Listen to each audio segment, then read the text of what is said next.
আড়ং থেকে শপিং করলাম, কিন্তু শুধু খালি হাতে জামা নিয়ে বের হইনি, আমি কিন্তু ব্যাগ নিয়ে বের হয়েছে।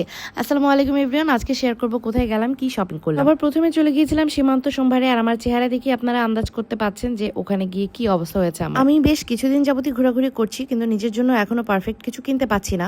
অনলাইনে ম্যাক্সিমাম ড্রেস যেগুলো ভালো লাগে সবই সোল্ড আউট, তাই ভাবলাম ফিজিক্যালি স্টোরগুলোই ভিজিট করে আসি। সত্যি বলতে এতটাও ডিসঅ্যাপয়েন্ট হব আমি কল্পনাও করতে পারিনি। এই একটা দোকানের জামা কাপড় একটু পরার মতো ভালো লাগছিল, তাও রেগুলার ওয়্যারের জন্য আমার কাছে মনে হচ্ছিল এগুলো আরামদায়কই হবে।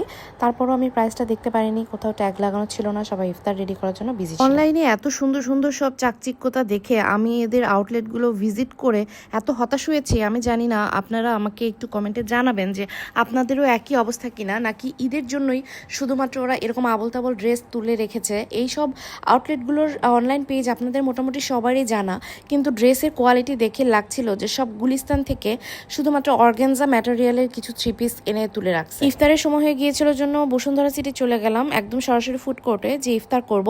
কিন্তু ফ্লোরের অবস্থা দেখেন, দেখে মনে হচ্ছিল আমরা ফুটপাতে হাঁটতেছিলাম। এবার আপনারা বলবেন আমি ড্রেস তো ঠিক মতো দেখালামই না। আসলে এখানে দেখানোর মতো কোনো ড্রেসই ছিল না, আর মানুষের এত গাদাগাদি।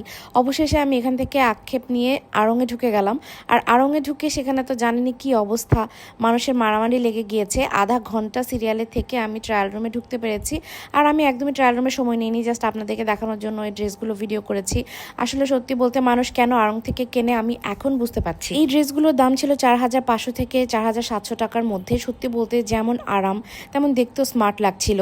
বাইরের এই চুমকি পুঁতি একদম গজমতি ড্রেসের থেকে আমার কাছে মনে হচ্ছিল যে এই ড্রেসগুলো কিনেও শান্তি আর পরেও শান্তি। এরা একই ছাদের নিচ থেকে আপনি পুরো পরিবারের জন্য শপিং করতে পারছেন, এটাও একটা প্লাস পয়েন্ট। আমি যা যা কিনেছি আপনাদেরকে অন্য একটা ভিডিওতে দেখিয়ে দিব। আর আমি কিন্তু ব্যাগ ছাড়া বের হইনি। এত টাকা শপিং করতে পারলে একটা ব্যাগ তো কেনাই যায়, আর তাছাড়া আপনি ব্যাগ না নিলে আরও কিন্তু 15 টাকা আপনাকে ডিসকাউন্ট দিচ্ছে।